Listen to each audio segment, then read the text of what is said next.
Oke, langsung saya mulai saja ya, sambil menunggu teman-teman yang lain. Bismillahirrahmanirrahim. Assalamualaikum warahmatullahi wabarakatuh. Selamat pagi teman-teman semuanya. Oke, langsung saja ya.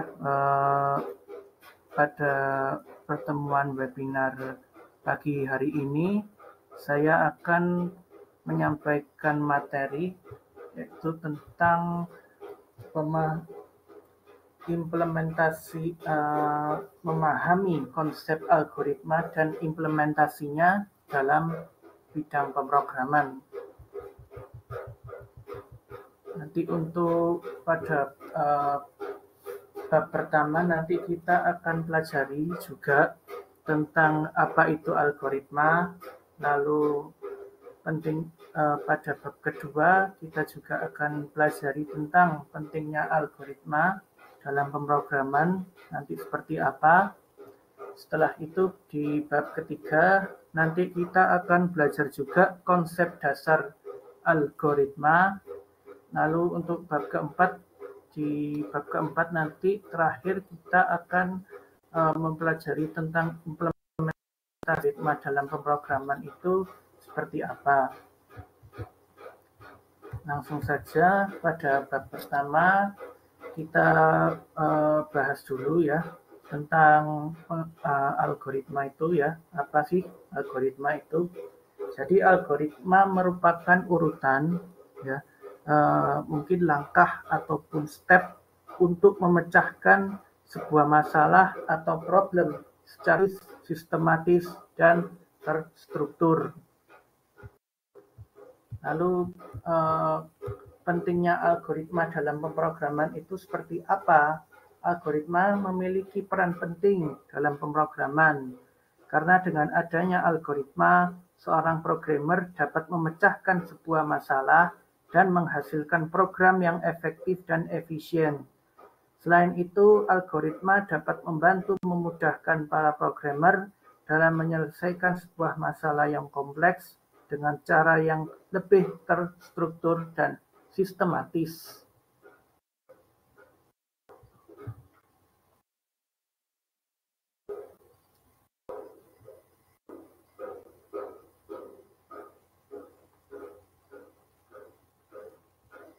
Oke. Lalu untuk konsep dasar algoritma, pertama kita pelajari dulu tentang struktur algoritma. Jadi struktur algoritma adalah langkah-langkah yang disusun secara sistematis untuk menyelesaikan sebuah problem ataupun mungkin masalah atau mungkin bisa juga tugas dalam bidang pemrograman ya. Lalu struktur algoritma itu terdiri dari 3 jenis. Pertama ada sequence atau mungkin bisa disebut juga dengan urutan. Lalu selection atau mungkin seleksi, dan yang ketiga adalah perulangan atau iteration. Mungkin kita bahas dulu tentang sequence ya, atau mungkin bisa disebut dengan urutan ya. Jadi sequence atau urutan ini merupakan struktur algoritma yang terdiri dari langkah-langkah yang dijalankan atau mungkin dieksekusi secara berurutan sesuai dengan alur logika untuk memecahkan atau mungkin menyelesaikan sebuah masalah. Contohnya mungkin misal mengambil input data dari user lalu melakukan operasi aritmetika pada input tersebut ya. Jadi setelah itu menampilkan hasilnya pada layar. Itu merupakan contoh struktur jenis struktur algoritma yaitu urutan atau mungkin sequence. Lalu yang kedua kita bahas tentang select merupakan struktur algoritma yang digunakan untuk membuat keputusan atau pilihan pada suatu kondisi tertentu. Misal, mengambil input data dari user, lalu jika inputnya lebih besar dari 10, tampilkan pesan input lebih besar dari 10. Terus jika inputnya kurang dari atau sama dengan 10, tampilkan pesan input kurang dari atau sama dengan 10. Nah, itu merupakan contoh daripada jenis struktur algoritma, yaitu selection atau seleksi ya.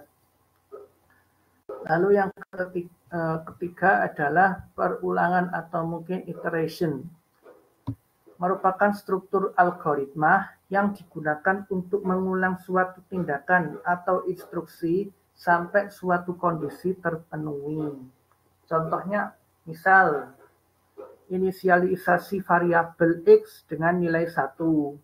Terus, selama X itu tadi, variabel X, kurang dari atau sama dengan 10, ya, menampilkan nilai X pada layar.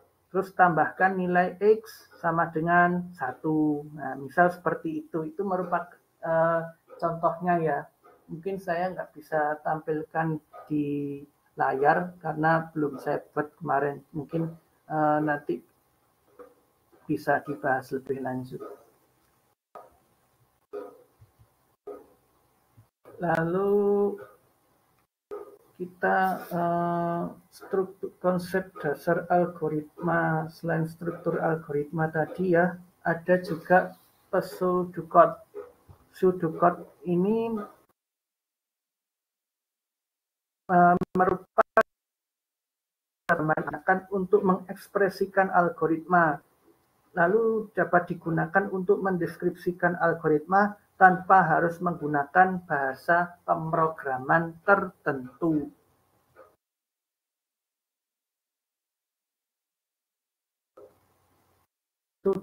Pseudocode itu tidak memiliki aturan sintak yang ketat seperti bahasa pemrograman yang sebenarnya.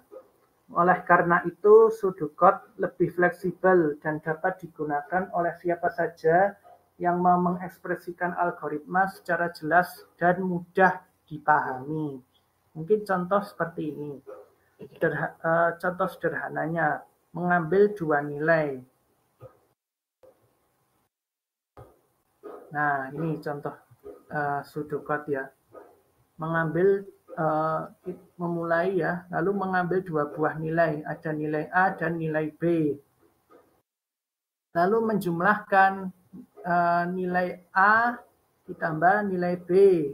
Nah,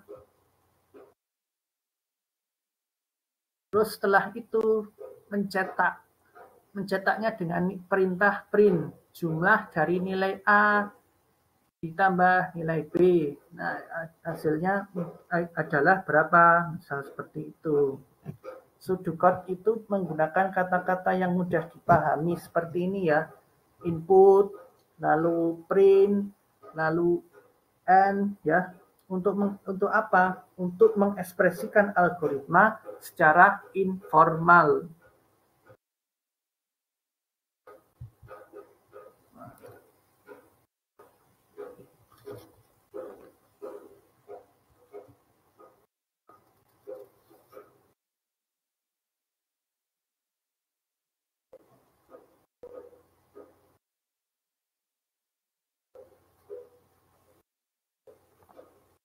Pseudocode juga sangat berguna sekali ya dalam tahap perencanaan dan desain program, karena juga dapat membantu programmer memvisualisasikan algoritma dan mengidentifikasi masalah potensial sebelum kode sebenarnya dibuat. Lalu selain itu, pseudocode juga dapat digunakan oleh para programmer yang berbeda untuk bekerja sama dalam mengembangkan program, karena pseudocode dapat dengan mudah dipahami oleh siapa saja itu orangnya tanpa perlu mengetahui bahasa pemrograman tertentu. Nah, ini selain pseudocode tadi ada flowchart.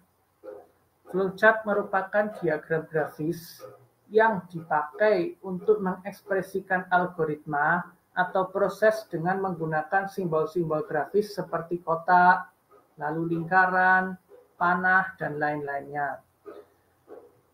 Lalu flowchart dapat digunakan untuk memvisualisasikan alur kerja suatu program secara jelas dan sistematis. Selain itu, sering digunakan dalam tahap perencanaan dan desain program karena dapat membantu programmer memvisualisasikan algoritma dengan lebih mudah dan dapat memperjelas logika dari sebuah program.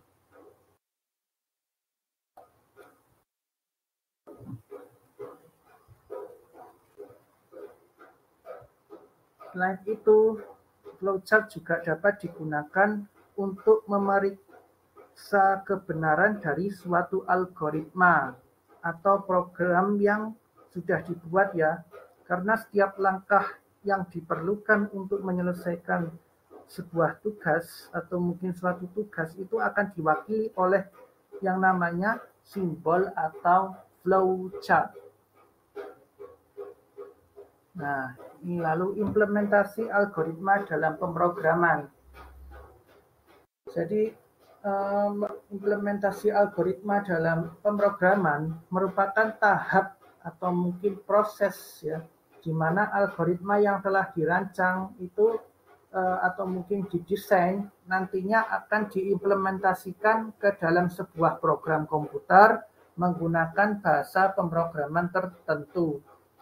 Lalu pemrograman komputer membutuhkan bahasa yang sangat terstruktur dan formal, sehingga langkah-langkah algoritma harus diubah ya, atau menjadi kode yang terstruktur dan formal. Nah, ini beberapa bahasa pemrograman yang populer dipakai atau digunakan untuk mengimplementasikan algoritma. Ada Python, ada Java, ada C++, ada Ruby, dan masih ada banyak lagi ya.